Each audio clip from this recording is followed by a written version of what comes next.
Welcome to Ideas of India, a podcast where we examine academic ideas that can propel India forward.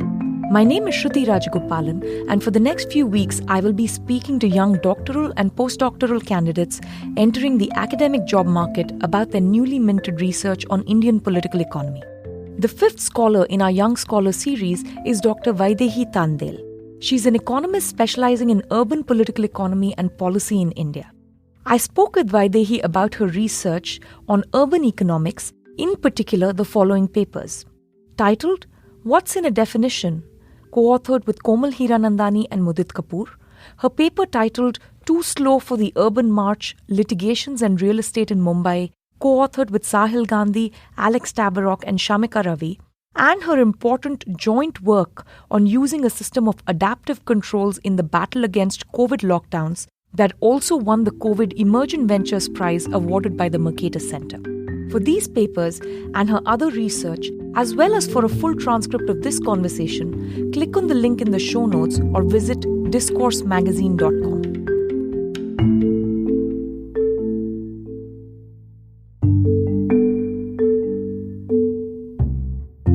Hi Vaidehi, welcome to the show. Hi Shruti, great to be here. Thank you for having me. One of the most important sort of seminal things you've talked about in your research is that India is actually much more urban than it appears to be. That is, in terms of official definitions, areas that are categorized as urban versus rural, there are a lot more rural areas that are urban. Now, why is that? And what are the mechanisms that drive that? And given that that's what's happening, how does it impact urban policy in India? So this is largely an artifact of how we measure urban areas and how we classify them as urban. So the default classification of a settlement is rural in India. It becomes urban if two things happen. One, if the state government decides that this is no longer going to be a rural area, and so it, through an administrative notification, converts an area into a town and then deems it to be an administrative town. The second way this happens is when the Census of India, which is a different body which is in charge of counting the population of the country every 10 years, when the census is enumerating its settlements, it uses a three-part classification which is based on population size, population density, and the nature of non-agricultural economic activity. So if a settlement has more than 5,000 people, more than 400 persons per square kilometer, and more than 75% of its male working population working in non-agricultural activity, that settlement gets classified as urban. Now, if you compare India's classification and definition in other countries around the world, you'd find that India's definition is too stringent. So no country virtually applies a four-part classification the way India does. It's usually only the administrative classification, which is the first part I told you about. And as a result of that, India is said to be about 31% urban. This is according to the 2011 census. The new census is coming up, so the picture may well change in the next year or two. But if you apply any of these other definitions, or if you apply just a 5,000 population definition, you would see that India would be much higher. It would be around 40% urban. And what this ends up doing is you end up effectively denying de facto urban settlements, urban public goods and services, such as urban planning, building regulations, and so on. So, in a paper that I wrote with Alex Tabarrok on Gurgaon, our paper was on how there's a private provisioning of a lot of, typical public and quasi-public goods. But the reason for that private provisioning was that Gurgaon was not classified as an urban settlement for the longest time. So it didn't meet the requirements in the 2001 census. And by the time we reached the 2011 census, the population of Gurgaon had grown like 1,200%. It had exploded, right? And Gurgaon had like a whole bunch of Fortune 500 companies, but it didn't have a municipal government. So I've literally seen what you're talking about happen in the outskirts of Delhi where I grew up. Now, how does this impact policy? I mean, aside from the fact that they get misclassified and there is no urban local government, are there other implications of this kind of misclassification? One other important, implication is that most of our development schemes are organized around rural and urban lines. So we have a separate ministry also for rural development and a separate ministry for housing and urban affairs. We have the NREGA, which is the National Rural Employment Guarantee Scheme for rural areas, and no such equivalent scheme for urban areas. So there is a fear sometimes amongst rural citizens that they will lose out on these development schemes and programs, which are obviously because we consider India to be predominantly rural. Most of the schemes are diverted to rural areas and the funds are diverted to rural areas. So there's a real sense of fear of losing out on these if you were to convert to urban areas. The second one is, of course, that there are different taxes. So you pay more taxes in urban areas as opposed to rural areas. So citizens may fear that they may end up have to paying more taxes if they were in urban areas, which therefore leads to some sort of resistance from local populations at times from being recognized as an urban settlement. I imagine there's also some resistance from the political class because the fiscal outlays for rural areas are so much larger than those for urban areas that I imagine even at the MP, MLA, state level cabinet ministers, union level cabinet minister level, there must be some kind of resistance because the rural ministries are just granted so much more money than the urban ministries, right? So it's bidirectional. All sides sort of resist this push towards becoming more urban. Now, on the push towards becoming more urban, you've done a lot of work on Mumbai, right? But one of the things that's really interesting about the research on Mumbai is that is not just any urban area, right? It's this mega city. And in a mega city like Mumbai also, which has a certain kind of land constraint because of the water bodies surrounding it. Also, the land policies have been so bad that, you have, I guess, somewhere between 40 to 50% of Mumbai living in slums and so on and so forth. Now, how does urban policy change for a mega city like that? So there are certain challenges for a city that is governed at a scale that it is. The first is that you need to provide enough housing because you are going to be seeing a lot of people moving to the city in search of jobs, in search of opportunities, who require adequate, affordable housing, who require basic services such as water, sanitation, and so on.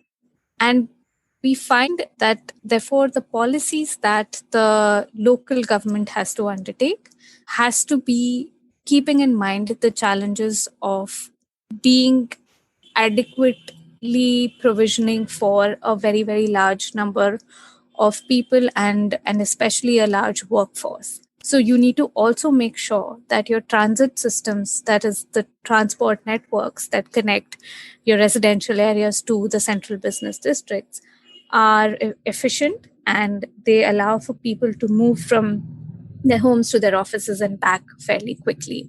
So there is a need for an integrated planning of housing and transport that needs to happen.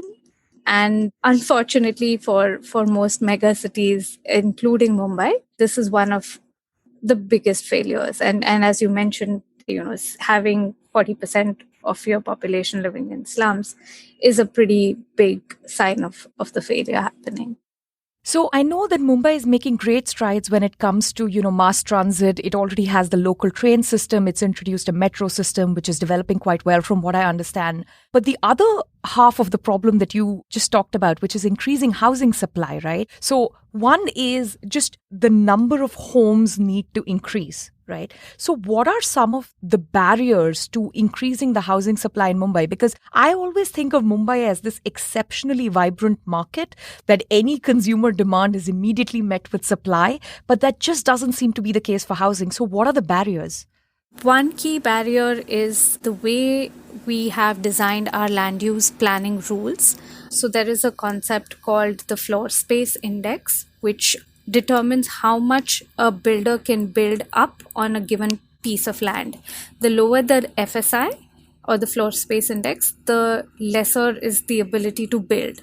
And we have a very, very low free limit on FSI. You can purchase FSI from the corporation. In fact, that's the way the corporation makes most of its money. But it so happens that the limit on free FSI is extremely low. And that sort of has led to housing being, so most people opting for housing in informal settlements because what is built is captured by the upper middle and the middle classes and the higher classes. So you're seeing prices skyrocket because there is demand, and you're then seeing a large section of the lower income classes being priced out.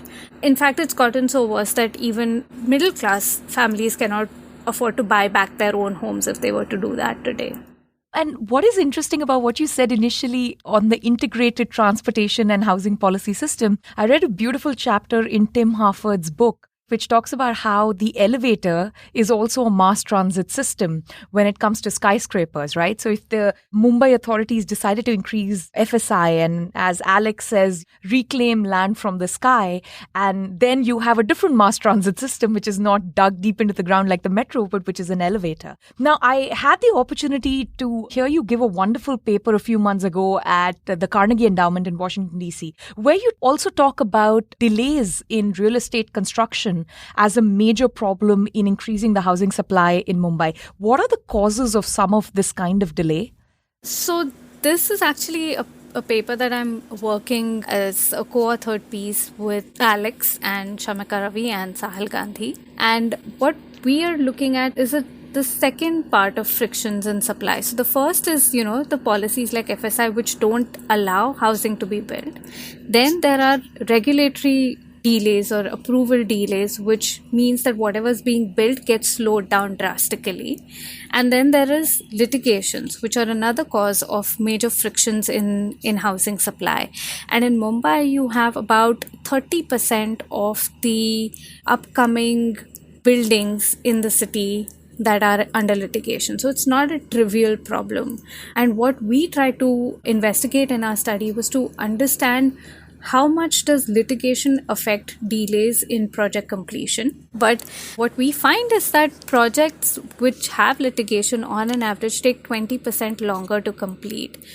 As it is, on average, buildings take about 7 years to complete in Mumbai on average, which is extremely high. It's normally about 2 to 3 years, and we're already an outlier. And then if you have a project under litigation, then you will be adding 20% longer to it. And that means an escalation in the cost because you have borrowed in order to build. So, you have to end up servicing the interest for longer, which ends up affecting house prices and hence affordability in general, and hence the responsiveness of the market as a whole. In India, we all experience it on a daily basis. No one would blink if you told them the real estate project got tied up because of litigation delay. It's kind of the reality of most people who live in big cities. But how does one go about measuring it? So we were fortunate to find a great data set that was put out by the Real Estate Regulatory Authority in Maharashtra, which is the main authority that's been set up to sort of address some of these issues of lack of transparency and delays in the housing sector. And that data includes every single project that is currently upcoming or is sort of under some stage of construction. So basically anything that's not finished is registered with the authority. And we also have a whole bunch of data on each of these properties, including things like whether or not it's under litigation, including what's the start date of the project, what's the proposed completion date of the project, which gives you the estimated completion time of the project. We're able to have more details on developers themselves, whether or not they have had previous experience, whether or not the building is a slum rehabilitation project or not. And there's a number of attributes that allow us to control for other factors that affect completion times. So if you're saying that project sizes typically affect completion times, we're able to control for that because we know the size of the building. We have the data on that. And that allows us to then isolate to some extent the impact of litigation on project completion times. And that litigation alone delays projects so much. So this is not overall delay. You just measure the litigation delay. Yes. That's quite extraordinary. Now, you've also done some other work on Mumbai. Most recently, I've been following a lot of your work during the COVID pandemic, the work that you've done with some of the people at IDFC Institute, where you're a scholar, and also, some of the people working at various universities abroad. And can you talk about what are the pressing problems in Mumbai specifically, given that, Mumbai has the largest slum that exists in the world, also a very large proportion of the people living in slums. It also had one of the most severe lockdowns that we have seen anywhere in the world, and so on and so forth. And what's your general take on how urban areas in developing countries should deal with the pandemic? I think everyone's probably read about the Sero survey results in Mumbai that were done recently. Again, IDFC Institute was involved, and then there were investigators from various other institutions. And the finding was that the prevalence in slums is much higher than prevalence in non-slum areas. And in a sense, it should not be surprising to those of us who've lived in a city like Mumbai, because there is a massive problem in terms of the infrastructure, water availability, sanitation. There's the issue of lack of social distancing because of crowded conditions and also indoor crowding within slums. These concerns have been around for a while now, and I think it unfortunately took a pandemic for people to realize how grave they can be. And I'm not sure whether this would prompt some administrative action to address some of these issues in terms of access to basic infrastructure. But we are certainly finding that access to basic infrastructure is an important factor in understanding where the hotspots emerged and where the outbreaks emerged. But this is a really dire situation, right? Like, you're not talking about 10 people using a restroom. You're talking about 400 to 500 people relying on single restroom washing water facilities in slums like Dharavi, right? So even by normal pandemic standards, the Mumbai situation is particularly dire in a way that it has no easy fix to resolve the problem, right?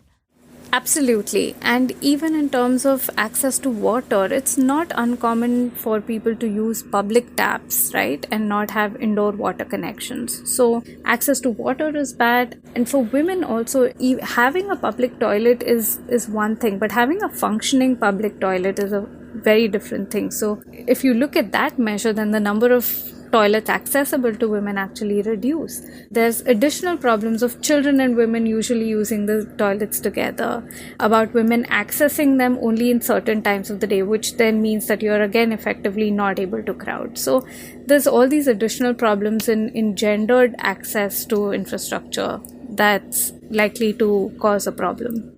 So how does one deal with a pandemic situation in these conditions? Aside from saying something like, we already have 52% seroprevalence, let's just develop herd immunity and get on with it. I know that's been the attitude of a lot of people, but what are some of the ways these problems can be dealt with? Is it a lockdown? Is it other forms of interventions?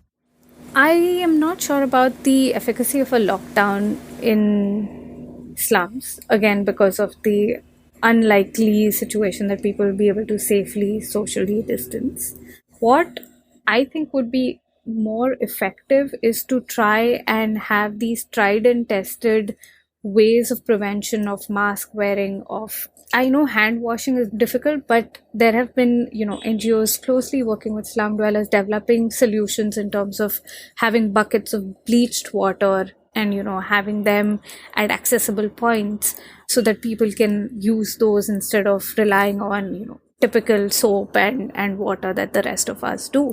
I think enforcing these norms more strictly may end up being more effective. Of course, this is a short-term solution. In the long term, we need to do something about not having enough public toilets in the city. And you also wrote about the inefficacy of the nationwide lockdown, right?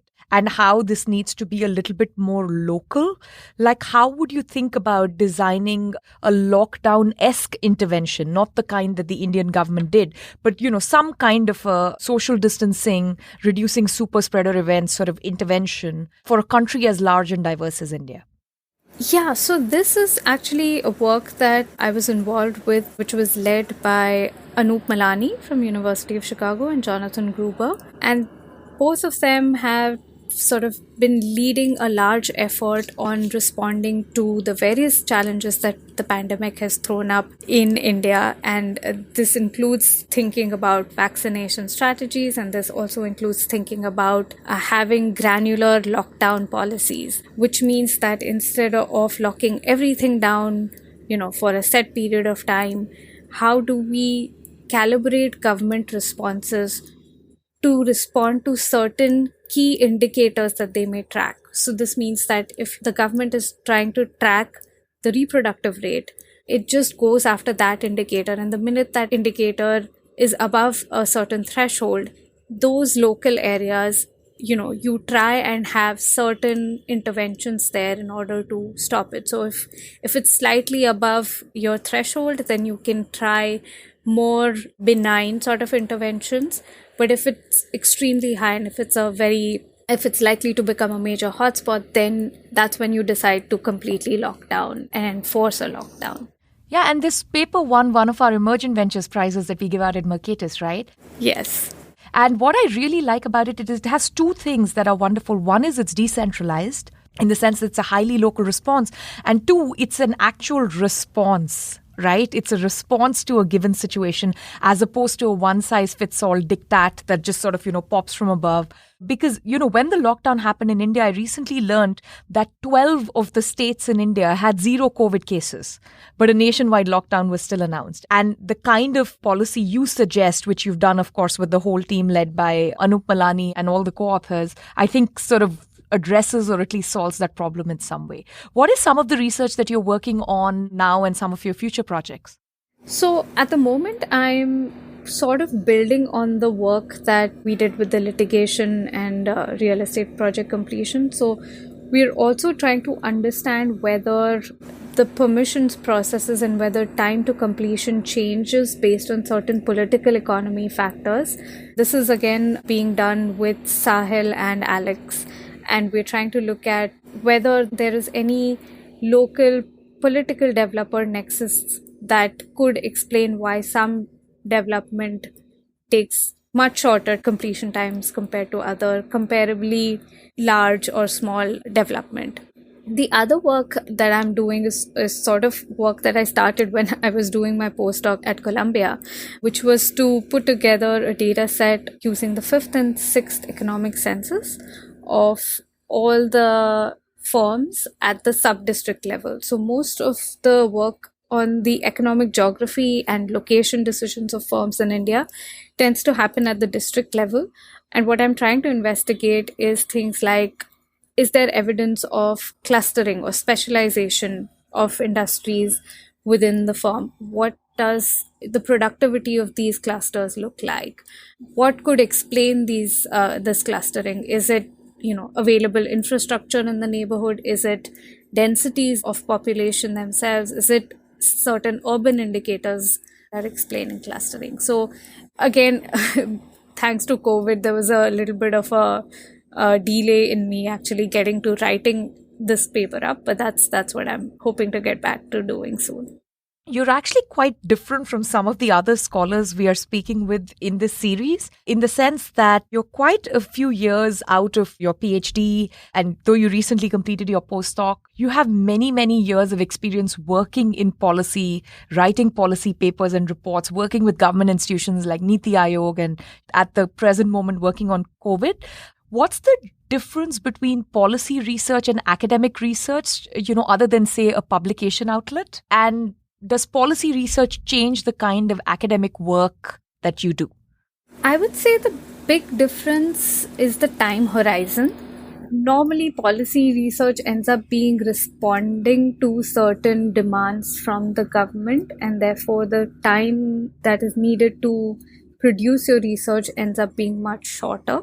Unless, of course, you are working in a place where you have the luxury to take up some, medium-term research questions. So the timelines are different. The other main difference, I would think, is the type of questions that you would ask if you were a policy researcher as opposed to an academic researcher.